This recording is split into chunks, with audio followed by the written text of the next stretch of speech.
कौन सी ऐसी चीज़ें हैं जो हमें सहूर में लेनी चाहिए, किन चीज़ों को हमें अवॉइड करना चाहिए, क्योंकि ये जो छोटी छोटी चीज़ें होती हैं काफ़ी मैटर करती हैं। अगर हम इनको इग्नोर करें तो हमारे रोज़े रखने का कोई फ़ायदा नहीं होता, क्योंकि अगर आपने रोज़ा रख के और बाद में रोज़ा खोलते हुए वही चीज़ें आपने लेनी हैं जो कि आपकी हेल्थ के लिए ख़राब हैं, तो आई डोंट थिंक कि उस चीज़ का कोई भी फ़ायदा होगा आपके लिए।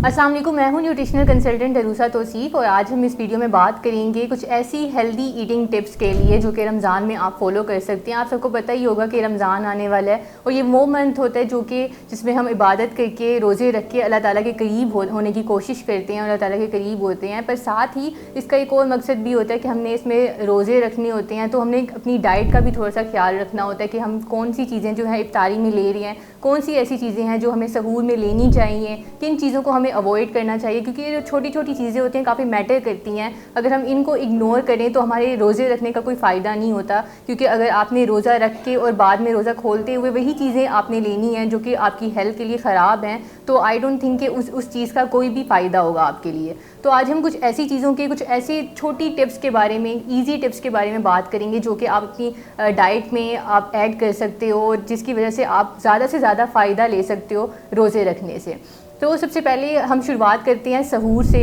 क्योंकि आपने सहरी तो करनी होती है और सहरी सबसे ज़्यादा इंपॉर्टेंट मील होता है, क्योंकि अगर आप सहरी ना करोगे तो उसके बाद 13 से 14 घंटे का जो आपने फास्टिंग करनी होती है, रोज़ा रखना होता है, उसकी एनर्जी आपको मिलती नहीं है। तो कभी भी सहरी छोड़ देना मुझे नहीं लगता कि एक अच्छा आइडिया होगा अपने आप को फ्यूल अप करने के लिए। तो आप शहरी में लेते क्या हैं, ये चीज़ें काफ़ी मैटर करती हैं, क्योंकि आपने 13 से 14 घंटे जो आगे की गुजारनी होती हैं वो उसी खाने की एनर्जी की बेस पे गुजारनी होती हैं। अब उसमें आपके पास काफ़ी ऑप्शंस होती हैं, ब्रेड्स वगैरह के ऑप्शन, बन्स वगैरह के ऑप्शन, लेकिन हमेशा वो चीज़ें सेलेक्ट करें जो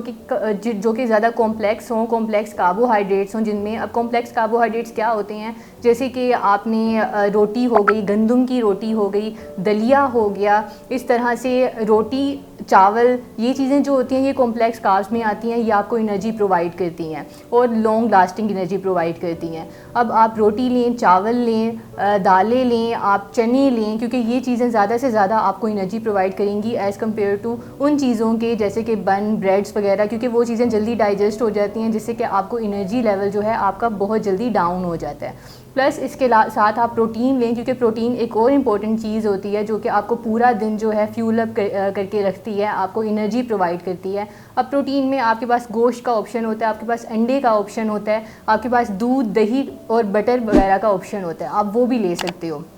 साथ ही के फ्रूट्स वगैरह और सब्ज़ियां जो होती हैं, आप वो फ्रूट्स चूज़ करो जिनमें पानी ज़्यादा हो, जो ज़्यादा जूसी हों, क्योंकि आपने पूरा 13 से 14 घंटे बग़ैर पानी पिए गुजारनी है। तो वो फ्रूट्स जिनमें ज़्यादा पानी होगा वो आपको डिहाइड्रेशन से बचाएंगे, आपको हाइड्रेटेड रखेंगे, आपके जिस्म में पानी की जो कमी होगी उसको पूरा करेंगे। अब उसमें तरबूज, मेलन वगैरह, वाटरमेलन, तरबूज हो गया, खरबूजा हो गया, और जितने भी फल हैं जो कि जूसी होते हैं वो आप उस टाइम पे ले सकते हो। प्लस इसके साथ अपना टाइम इस तरह से मैनेज करें कि जब आप सहरी कर लेते हैं तो उसके बाद आपके पास तकरीबन 5 मिनट का वक्फा हो कि आप अपना पानी पिएँ और फिर उसके बाद आपका रोज़ा बंद हो, जिसके बाद आपकी तबीयत ज़्यादा ख़राब ना हो। साथ ही अब ये हो गई आपकी सहरी, सहूर। अब हम इफ्तारी की बात करें तो इफ्तारी में ज़्यादातर हम रोज़ा खोलते हैं शरबत के साथ, दूध सोडा के साथ, और इस तरह से काफ़ी तरह के कोल्ड ड्रिंक्स और फ्रूट जूसेस, काफ़ी ड्रिंक्स होती हैं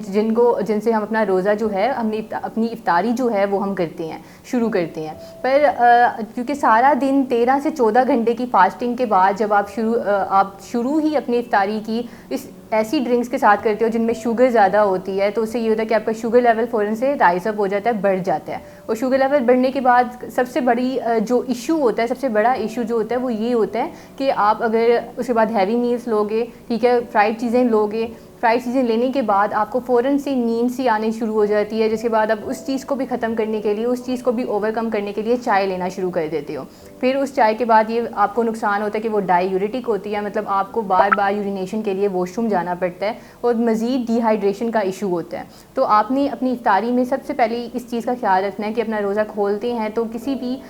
शुगर कंटेनिंग ड्रिंक्स के बजाय आप पानी जो है, प्लेन वाटर जो है वो पिएँ, सादा पानी पिएँ, साथ खजूर लें या फिर जो भी फ्रूट्स आपको अवेलेबल हों वो आप लें। पहली चीज़ जो है जिसका ख्याल आपको रखना चाहिए वो ये है कि आपने फ़ौरन से ओवर ईटिंग नहीं करनी, अपने आप को फ़ौरन से ओवर फीड नहीं करना। आपने थोड़ा सा स्पेस लेना है, एक गिलास पानी पी के साथ जो भी फ्रूट्स होंगे आपने वो लेके अपनी मगरिब की नमाज़ पढ़ के बाद में जो भी मील होगा आपने वो लेना है, जो मेन मील हो आपके घर में, जैसे रोटी चावल वगैरह या जो भी आप लेना चाहते हैं वो लें। अगर आप फ्राइड चीज़ें भी लेना चाहते हैं, क्योंकि रमज़ान का महीना है तो ऐसा तो हो नहीं सकता कि कोई घर में फ़्राइड चीज़ें ना बनी हो, पकोड़े समोसे वगैरह ना बनी हो। वैसे सजेस्ट यही किया जाता है कि आप इन चीज़ों से जितना अवॉइड करोगे इन चीज़ों को उतना ही आपके लिए बेहतर होगा। लेकिन फिर भी अगर आप टेस्ट करना भी चाहते हो तो आपने फ़ौरन से नहीं करना, एटलीस्ट बीच में मगरिब की नमाज़ का गैप होना चाहिए, उसके बाद आप थोड़ी सी चीज़ें जो हैं टेस्ट कर सकती हैं। फिर अपना मील लें, जो भी मेन मील आपके घर में हो, जो खाना आपने बनाया हो आप वो खाना लें। फिर उसके बाद अपनी इशा की नमाज़ तरावियों के बाद अगर आप स्नैक्स लेना चाहते हैं तो उसमें आपके पास ड्राई फ्रूट्स वगैरह का ऑप्शन होता है। लेकिन यहाँ पे भी आपने अपने आप को ओवर फीड नहीं करवाना, आपने ओवर ईटिंग नहीं करना, क्योंकि अगर आपने उस टाइम पे ओवर ईटिंग की तो सुबह दोबारा से सहूर के टाइम पे आप सही से खा नहीं सकोगे, जिससे कि आपका एक पूरा साइकिल जो है वो ब्रेक हो जाएगा, आपका पूरा पैटर्न जो है वो ख़राब हो जाएगा। तो ये कुछ चीज़ें हैं जिनका आपने ख्याल रखना है। प्लस इसके अलावा कुछ ऐसी टिप्स हैं जो कि आप फॉलो कर सकते हो। पहली तो ये कि एक्सेसिव सोल्ट जो होता है, ज़्यादातर जो नमक होता है खाने में उसका इस्तेमाल कम से कम किया करें रमज़ान में, क्योंकि सोल्ट जो होता है वो भी एक तरह का डायूरेटिक होता है। उससे भी आपको बार बार उससे आपको डिहाइड्रेशन हो सकती है यूरिनेशन वगैरह की वजह से, क्योंकि आपके अंदर पानी की कमी हो जाती है। तो जितना कम नमक इस्तेमाल करेंगे आप उतना ही डिहाइड्रेशन से बचेंगे। दूसरा पॉइंट जो है वो ये है कि आप वो फ्रूट्स ज़्यादा नहीं जिनमें पोटेशियम ज़्यादा होता है, जैसे कि खजूर हो गई, खजूर में पोटेशियम बहुत ज़्यादा होता है, केले के अंदर पोटेशियम बहुत ज़्यादा होता है। ये दो फ्रूट्स जो होती हैं इनमें पोटेशियम इतना बहुत ज़्यादा अमाउंट में होता है, इतनी अमाउंट में होता है जो कि आपके लिए इनफ होती है। अगर आप ये लेते हो तो एक तो आपका बीपी वगैरह भी नॉर्मल रहता है, दूसरा आप डिहाइड्रेटेड भी नहीं रहते, आप हाइड्रेटेड भी रहते हो, तो ये आपके लिए ज़्यादा बेहतर है। तीसरी चीज़ जो है वो है फ्राइड चीज़ें। जितनी आप फ्राइड चीज़ें अवॉइड करेंगे, क्योंकि रमज़ान का बेशक जो मकसद होता है वो अल्लाह ताला के करीब होने का होता है, लेकिन साथ ही एक ये मकसद भी होता है कि आपने अपने आप को डिटॉक्स करना होता है। क्योंकि अगर आप साइंटिफिकली भी देखा जाए तो मंथ में 2 दिन अगर आप रोज़े रखते हो तो वो इनफ होता है अपने आप को डिटॉक्स करने के लिए, अपने अंदर की इम्प्योरिटीज़ को, टॉक्सिन्स को रिमूव आउट करने के लिए। लेकिन अगर आप पूरा दिन रोज़ा रखने के बाद, फास्टिंग के बाद आप दोबारा से वही फ्राइड चीज़ें वगैरह लेना शुरू कर दोगे तो आई थिंक इसका कोई फ़ायदा नहीं होता। तो कोशिश करें कि उस टाइम पे फ्राइड चीज़ों को अवॉइड करें, ज़्यादा नमक और मिर्च मसाले वाली चीज़ों को अवॉइड करें। फ्रूट्स ज़्यादा से ज़्यादा अपनी डाइट में ऐड करें, जैसे कि केले हो गए, खजूर हो गई, और वाटरमेलन हो गया, मेलन हो गया। इस तरह के फ्रूट्स ज़्यादा से ज़्यादा ऐड करें। क्यूकम्बर वगैरह, खीरा वगैरह, उनमें पानी बहुत ज़्यादा होता है, आप उनको ज़्यादा से ज़्यादा अपनी डाइट में ऐड कर सकते हो ताकि आप हाइड्रेटेड भी रहो। प्लस इसके अलावा इफ्तार के बाद जो टाइम होता है, इफ्तार से सहूर तक का जो टाइम होता है, उसमें आप तकरीबन 8 से 9 ग्लास पानी पियो ताकि आप हाइड्रेटेड रहो सारा दिन। अगले दिन जब आप रोज़ा रखो तो उस टाइम पे आपको डिहाइड्रेशन ना हो। साथ ही इसके अलावा अगर आप मरहम के थ्रू में से कोई भी बात पूछना चाह रहे हैं, कोई भी सवाल अपनी डाइट के थ्रू पूछना चाह रहे हैं, तो आप किसी भी टाइम अपनी अपॉइंटमेंट बुक करवा सकते हैं। शुक्रिया।